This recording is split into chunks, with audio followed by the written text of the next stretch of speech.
तर आज आपण हर्बेरियम शीट्स ह्याच्याबद्दल माहिती घेणार आहोत. आपल्याकडे इथे हर्बेरियम शीट्स ऑलरेडी तयार केलेल्या आहेत, पण हर्बेरियम म्हणजे काय हे आपल्याला माहित नसतं. आणि हर्बेरियम कशासाठी केलं जातं, तर जी नाहीशी होत चाललेल्या वनस्पती असतील किंवा प्लांट स्पेसीज असतील वेगवेगळ्या पद्धतीच्या, त्यांचं जतन करण्यासाठी आपण हर्बेरियम शीट्स बनवतो.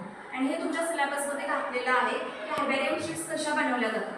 तर त्याचीच डेफिनेशन इथे दिलेली आहे की what is herbarium. Herbarium is a collection of dried, traced and preserved plant specimen. म्हणजे जे काही आपण प्लांट स्पेसिमन घेणार आहोत ते एकदा सिलेक्ट करायचं असतं की तुम्हाला कुठल्या पद्धतीचं प्लांट स्पेसिमन पाहिजे. फॉर एक्झाम्पल समजा मेडिसिनल प्लांट्स असेल, फॉर एक्झाम्पल तुळस असेल आपल्या घरामध्ये, तर ते तुळस सुद्धा तुम्ही घेऊ शकता. आणि मग ते काय करायचं असतं, ते प्लांट तुम्ही प्रेस करायचं असतं.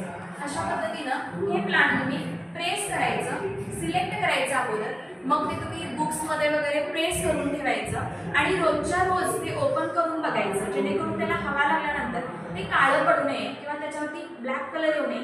जसा कलर प्लांटचा आहे तशा पद्धतीने ते प्लांट राहतं. अशा वेगवेगळ्या पद्धतीचे हर्बेरियम सुद्धा म्युझियम आहेत आपल्या महाराष्ट्रामध्ये सुद्धा. आणि अशा पद्धतीचे हे हर्बेरियम शीट्स इथे तुम्हाला लावलेले आहेत.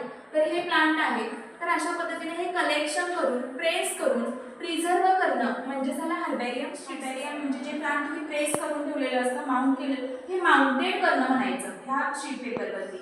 आणि ह्याच्यावरती प्रेस केल्यानंतर त्याला लेबलिंग करायचं असतं. आता फॉर एक्झाम्पल लेबल काय करायचं असतं, आता आपल्या शाळेचं नाव आहे आदर्श विद्यालय, नाव लिहायचं असतं. त्याचबरोबर त्याला कॉमन नाव, आता बऱ्याच वेळेला फॉर एक्झाम्पल तुम्हाला सांगायचं झालं तर रताळ, स्वीट पोटॅटो म्हणून आपण ओळखतो, पण काही भागामध्ये रताळी म्हणून पण ओळखलं जातात किंवा शुगर कंद म्हणून पण ओळखलं जातं. तर अशी वेगवेगळी नावं असतात. किंवा प्रिझर्व करू शकतो. प्रिझर्व म्हणजे जतन करणे. प्लांट आपण काय करू शकतो, जतन करून ठेवू शकतो. आता हे वर्षानुवर्ष हे प्लांट असेच्या असे राहतात. तर हे जास्तीत जास्त नाही, त्या प्लांटचा नवीन काही तुम्ही शोध लावला असेल तरी सुद्धा ते प्लांट तुम्ही कलेक्ट करून इथे प्रेस करून हर्बेरियम शीट्स बनवू शकता. ओके. त्याच्यानंतर युजेस, ते प्लांट कशासाठी वापरलं जातं, जसं फॉर एक्झाम्पल तुळस किंवा तुळसी ज्याला आपण. दुसरा, to preserve different plant species. तुम्ही वेगवेगळ्या पद्धतीच्या, आता इथे स्पेसिमन किती आहे बघा, 6 ते 7 प्रकारचे स्पेसिमन मी तुमच्या समोर ठेवलेले आहेत. आता या 7 प्रकारामध्ये या प्रत्येक स्पेसिमनची स्पेसिस मी प्रिझर्व करू शकतो. प्रिझर्व म्हणजे जतन करणे. प्लांट आपण काय करू शकतो, जतन करून ठेवू शकतो. आता हे वर्षानुवर्ष हे प्लांट असेच्या असे राहतात. तर हे जास्तीत जास्त किंवा कशा पद्धतीने याचा उपयोग केला जातो ह्याच्यासाठी हे प्लांटचा स्टडी तुम्हाला दिलेला आहे हर्बेरियम शीटचा. ठीक आहे. तर या कन्सेप्टवरनं तुम्हाला काय समजलं?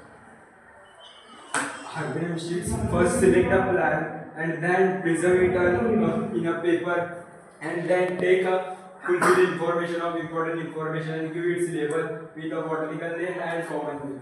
Very good. Nice. जे प्लांटच्या जाती म्हणजे देऊळ झाल्यात, नष्ट होत झाल्यात, त्यांना जतन करण्यासाठी. तर अशा पद्धतीनं हे प्लांट स्पेसिमन ड्राय करून किंवा अशा पद्धतीने आपण तयार करू शकतो. आता हे कशासाठी केलं जातं, why use the herbarium made, किंवा कशासाठी तयार करायचं. तर एक म्हणजे बघा, to identify the study of plant. एखादा प्लांट तुमच्या समोर असेल, ते हर्बेरियम शीट तुमच्या समोर असते, त्याचा जास्तीत जास्त वापर केला जातो ह्या प्लांटचा. तर अशी बरीच प्लांट आहेत, प्लांट स्पेसिमन आहेत की ज्याचा वापर आपण करत असतो. पण आता काय झालंय की बऱ्याच वेळेला प्लांट स्पेसिमन सगळे नाहीसे होत चालले. काही वनस्पती अशा झालेल्या आहेत की नाहीशा होत गेलेल्या आहेत. मग